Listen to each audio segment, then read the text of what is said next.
రావిక్ బన్నా, రాజభవనం నీకోసం ఎదురు చూస్తోంది.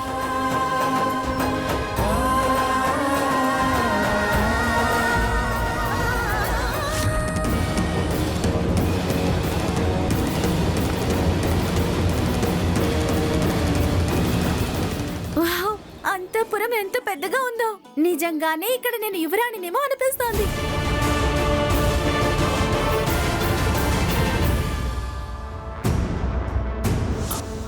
కూర్చోండి.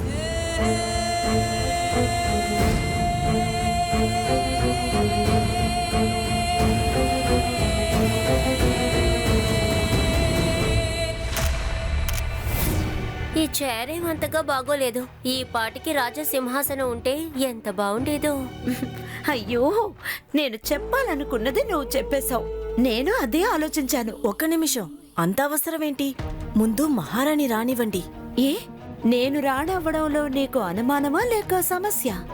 అన్నీ చట్ట ప్రకారమే జరగాలనుకుంటున్నా. పట్టాభిషేకం జరగక ముందు ఎవరు అక్కడ కూర్చోకూడదు. ఇంకా మీ చరణ్ అన్నయ్య వస్తారని ఎదురు చూస్తున్నట్టున్నావు.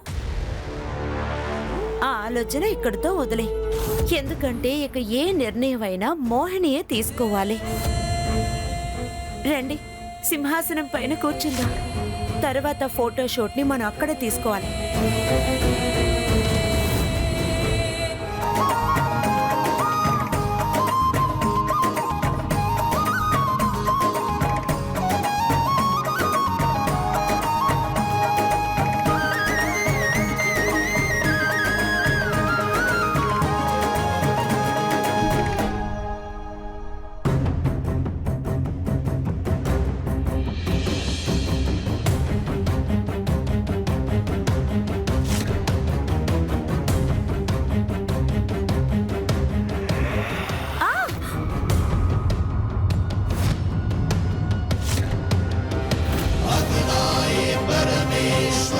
ఈ కిటికీలని తలుపులని త్వరగా మూయండి. ఇవాళ సింహాసనం పైన కూర్చోవడాన్ని ఎవ్వరూ ఆపలేరు.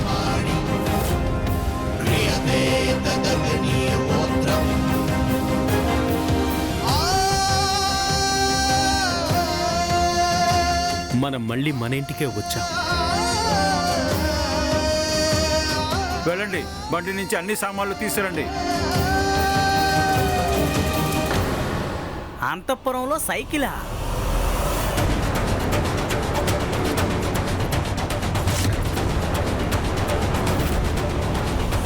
అదెలా? ఈ సైకిల్ వదిలేసి నేను రాలేను నాన్న. రాజభవనంలోకి అన్ని వస్తువులు తీసుకెళ్లకూడదు. ఈ సైకిల్ నేనే తనకి గిఫ్ట్గా ఇచ్చాను. తన ప్రాణం అందులోనే ఉందత్తయ్యా. తీసుకునివ్వండి, ఊరుకోండి.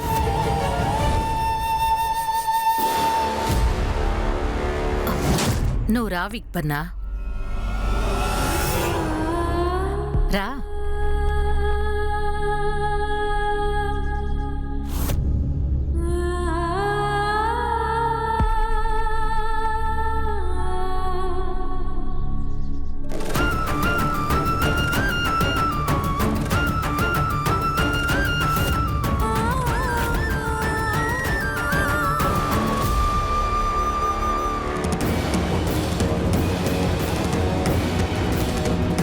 మహారాణి ఇదే విధంగా ప్రవర్తిస్తే శైనవి ఇక మీదట సంతోషంగా ఉండగలదా?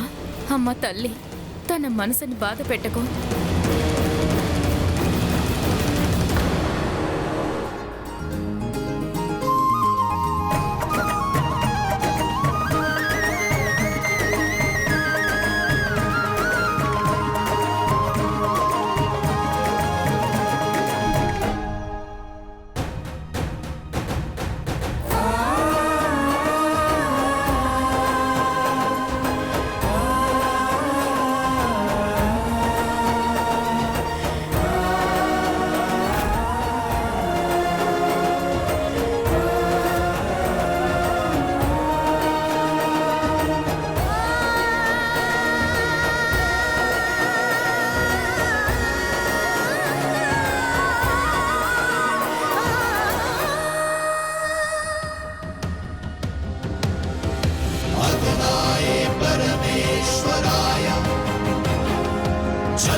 వీర్గడికి నువ్వు రాజు అవ్వాలా లేదా అని నువ్వే నిర్ణయం తీసుకోవాలి.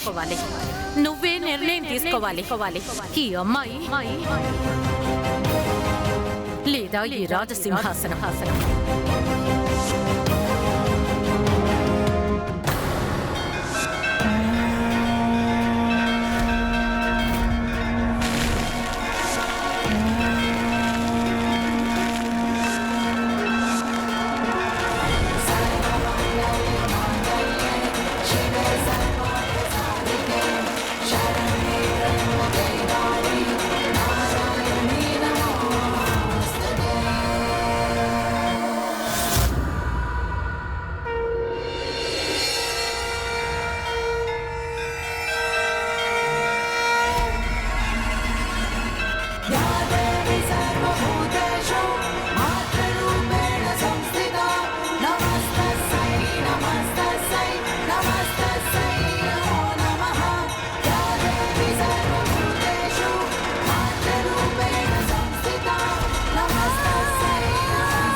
ఒక సామెత ఉంది, రేపు చేయాల్సింది ఈ రోజు రేపు చెయ్యాల్సింది ఈ రోజే చేసేయి, ఈ రోజు చెయ్యాల్సింది ఇప్పుడే చేసేయి.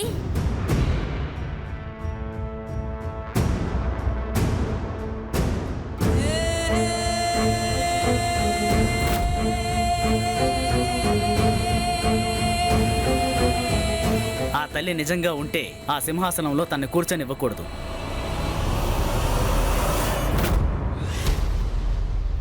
మోహిని,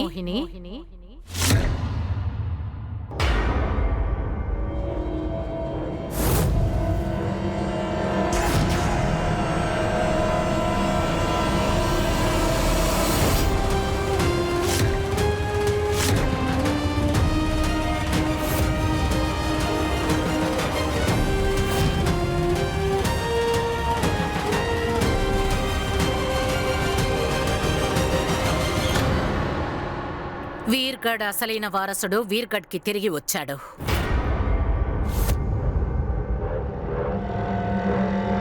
ఈ సింహాసనాన్ని అధిష్ఠించే అర్హత తనకి మాత్రమే ఉంది.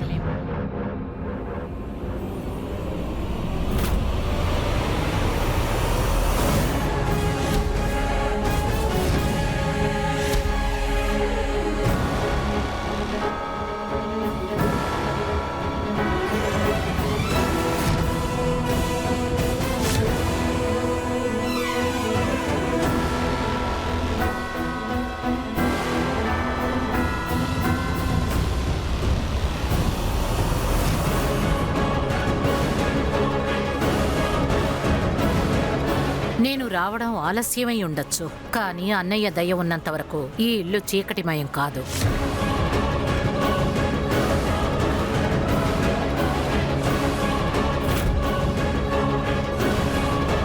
చరణ్ అన్నయ్య,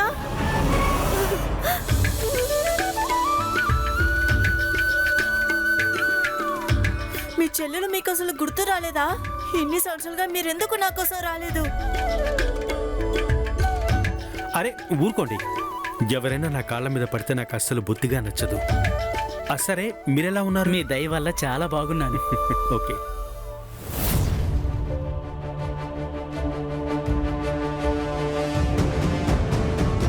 రా శరణ్ బన్నా, నిన్ను చూసి నీ కుటుంబీకులంతా సంతోషం పట్టలేకపోతున్నారు. అందర్నీ పలకరించు.